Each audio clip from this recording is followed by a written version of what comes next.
Olá, no podcast de hoje recebemos o Procurador de Justiça, Dr. Gerardo Heriberto de Moraes, que vai nos explicar como é a atuação do Ministério Público com os recursos. Tudo bem, doutor? Seja muito bem-vindo. Bom dia, tudo bem? Satisfação estar aqui nesse evento muito importante de informação. Que bom, doutor. Nós estamos fazendo vários podcasts, né? Nós começamos com o núcleo do júri, como é que é a atuação de cada uma das instituições, desde o inquérito policial, enfim. Eu falei, não, nós vamos conversar com o Procurador de Justiça para que nos esclareça como é que é o final lá. Mas antes disso, quanto tempo de Ministério Público já, doutor? 35 anos e 15 como procurador de justiça. E o senhor sempre atuando na área criminal como procurador de justiça ou passou por outras áreas também? No interior, a gente faz todo o trabalho ministerial de apoio à sociedade.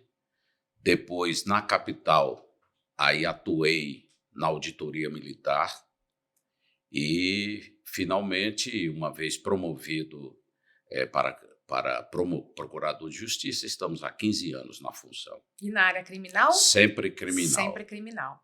Doutor, o que a gente sempre escuta das pessoas, né? Falam, esses recursos não tem prazo, não acaba nunca, tudo vai para recurso, as pessoas não são condenadas, enfim. Funciona desse jeito? Não, né? Na verdade, existe hoje, assim, de direito, já alguns limites, inclusive a magistratura imposto pelo CNJ. Hoje, um julgador ele tem um prazo de 100 dias. Muitas pessoas não sabem disso. Exatamente.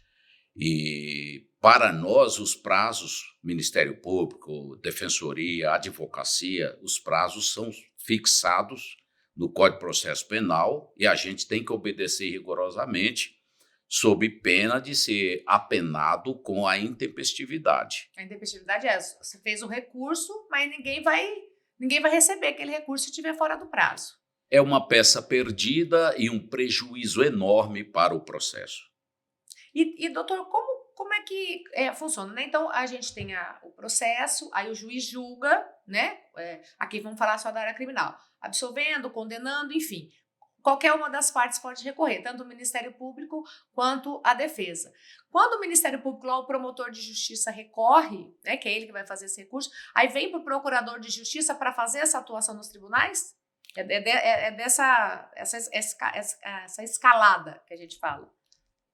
Na primeira instância, onde atuam os membros do Ministério Público, eles podem, tal qual o advogado, estar satisfeito com a decisão do juiz ou, uma vez não satisfeito juridicamente, o promotor de justiça pode recorrer. Isto vai fazer com que o processo entre numa outra área chamada segunda instância. E daí em diante terão outros graus que podem ser escalados por meio de um processo. Então, nós temos o primeiro grau, que é na justiça, com o juiz, promotor, isso no âmbito do Ministério Público. Sim. Uma vez que há recurso, sobe para a Procuradoria de Justiça, onde o procurador vai atuar no Tribunal de Justiça. Quem julgará o processo agora será um colegiado. Chama-se de desembargadores, chama-se segunda instância. E daí pode progredir, em havendo recurso da advocacia, da defensoria ou do Ministério Público, este processo ele pode subir para o STJ, Superior Tribunal de Justiça, e pode também ir ao Supremo Tribunal Federal. Na prática, para que se possa entender, na justiça brasileira, nós poderíamos dizer que existem 4 instâncias, 4 graus. Sim. E como é que a gente pode explicar esses graus bem certinho? Para quem eu falo que a gente, muitos colegas nos escutam, mas nós temos bastante acadêmicos que nos escutam e que aprendem também com as informações que a gente passa aqui. Depois que a gente ofereceu o recurso, passou pelo juiz, chega lá no tribunal. É só peticionar ou tem alguma situação que o senhor faz alegações orais? O promotor, o procurador de justiça, ele vai até o tribunal também? Como é que funciona na prática, doutor, essa atuação? Uma vez que os processos saíram da primeira instância, lá juiz, promotoria, advogado ou defensoria, uma vez que há um recurso, ele vai para o Tribunal de Justiça. O Tribunal de Justiça existem câmaras e sessões. Dependendo do tipo da situação do processo, pode ir para uma câmara ou para uma sessão. Ali é um colegiado que vai julgar esse processo. Atuando no Tribunal de Justiça, nessa câmara ou sessão, um procurador de justiça, que representa o Ministério Público em segundo grau. Há um número grande de processos, tanto na área civil, de direitos difusos e da área criminal, que são julgados numa sessão de Câmara ou de sessão propriamente dita, onde ali os advogados, o Ministério Público, a Defensoria podem fazer sustentação oral, desde que se habilite para tanto. Sim.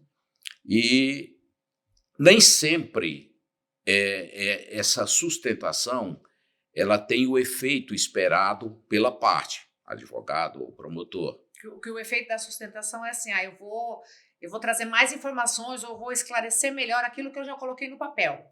Perfeitamente. O que se pretende como uma sustentação é aquele convencimento, digamos, olho a olho, da parte, advogado ou promotor, com os desembargadores, procurando reforçar todos os argumentos jurídicos em defesa daquela tese que essa parte elencou para a defesa no tribunal. E depois dali, doutora, as únicas opções é subir um recurso para o Superior Tribunal de Justiça ou para o Supremo Tribunal Federal. Tudo vai lá para cima ou não? Com a decisão do tribunal, da Câmara ou da Seção, essas partes, advogado, defensor ou membro do Ministério Público, procurador de justiça, pode recorrer. Isso faz com que o tribunal acolha ou não esse recurso. O tribunal também faz uma análise. Faz uma análise. Mesmo o tribunal se negando a fazer, entre aspas, subir para o STJ ou para o Supremo, existe um recurso chamado agravo, que a parte pode interpor e, digamos, forçar a subida do recurso. Se for uma discussão acerca da aplicação da lei propriamente dita, chama-se recurso especial. Esse da aplicação da lei é quando, na área criminal, por exemplo, a lei foi, se errou numa pena, se errou... Como é que a gente pode explicar como que é esse erro de aplicação? Um argumento, assim, que entendo de fácil aplicação seria fulano matou cicrano e o tribunal absolve. O procurador de justiça vai recorrer dessa absolvição. Ele vai argumentar, em palavras mais simples, que se violou a lei quando não condenou. E eu vou defender a aplicação da lei num recurso chamado especial. Nesse caso, impetrado perante o Superior Tribunal de Justiça. Se a matéria tiver algum alcance de matéria da Constituição, aí o recurso chama-se extraordinário e é impetrado no Supremo Tribunal Federal.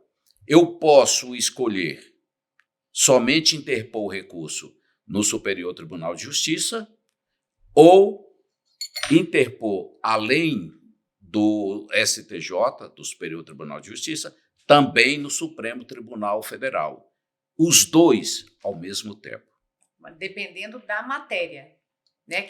Dependendo da matéria que o senhor visualizar, que tem o condão tanto para o STJ quanto para o STF, o próprio procurador de justiça ele já faz essa interposição. Exatamente. eu posso dizer que uma absolvição de uma pessoa que agrediu uma mulher feriu a lei Maria da Penha. Recurso para o STJ.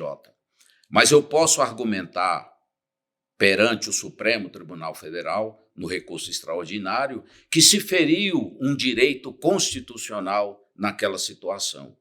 Então, nesse caso, eu impetro 2 recursos, um especial e um extraordinário. E quando a gente fala muito sobre, né, quando esse recurso chega lá nos tribunais superiores, acontece a votação, o julgamento, como acontece aqui no Tribunal de Justiça, os procuradores também atuam lá, tanto nos 2 tribunais? Normalmente, quem atua no Superior Tribunal de Justiça e no Supremo Tribunal Federal são os procuradores da República.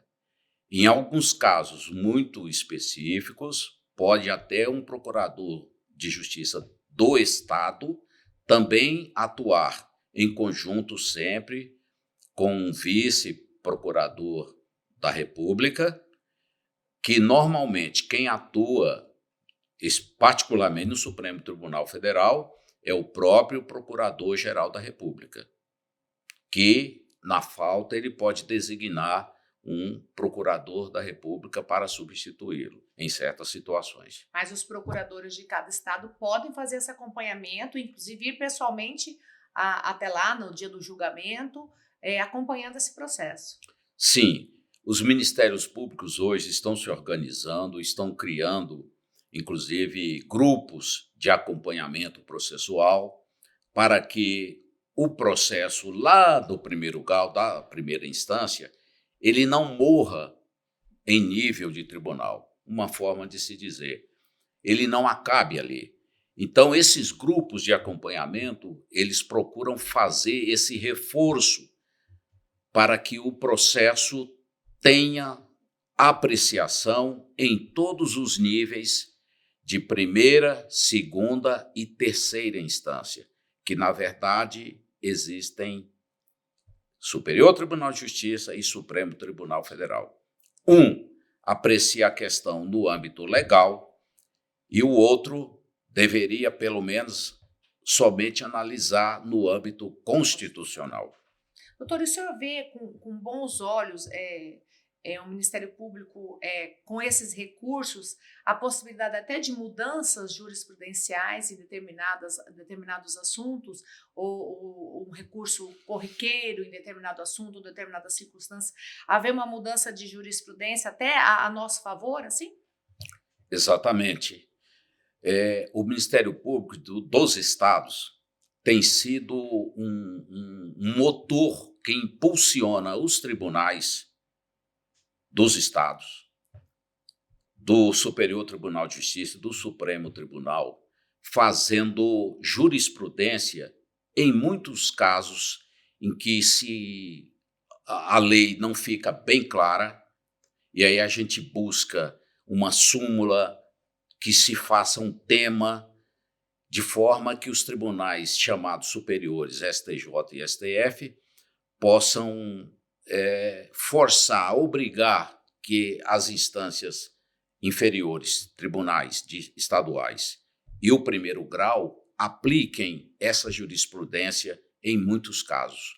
Então, o Ministério Público realmente é um motor que faz essa roda das jurisprudências. E eu cito um caso, por exemplo, situação da Maria da Penha. Sim.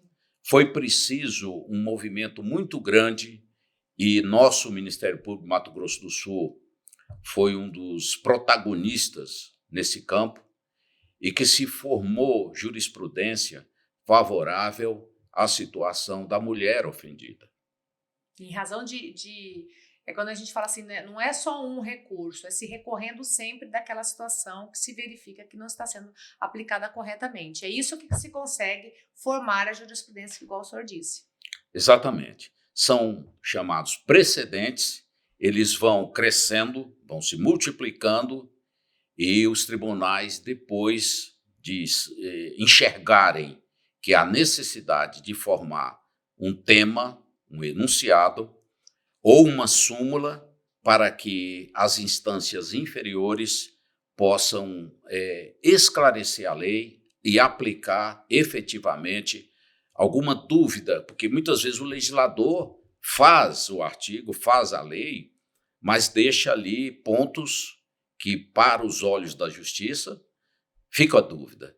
E aí as partes, particularmente o Ministério Público, trabalha nesse campo para que a dúvida seja esclarecida através de uma jurisprudência, de precedentes que solidifiquem um entendimento no interesse da sociedade. Isso até para o trabalho, né, de nós aqui que estamos, que trabalhamos, né, no piso e iniciamos aí a primeira instância, é importante para que a gente tenha segurança, né?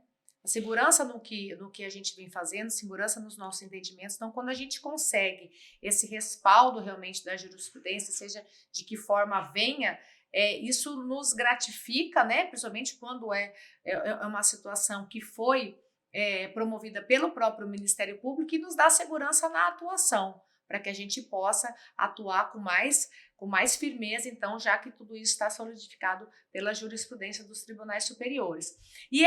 Eu vejo essa importância da discussão dos recursos, né, doutora, até quando a gente está na faculdade e até para quando a gente ingressa na carreira, a gente tem muita dificuldade de entendimento, porque parece que para você interpor um recurso lá nos tribunais superiores é um caminho quase que inatingível. E hoje a gente vê que não, que existem várias situações que a gente pode recorrer, que na verdade os recursos, muitas vezes repassados aí pelas, né, redes sociais, pela mídia, enfim, não é esse bicho de 7 cabeças como muitas pessoas querem entender, né, que vai deixar esse processo eternamente correndo, vai beneficiar alguém com a demora, e não é dessa forma que acontece.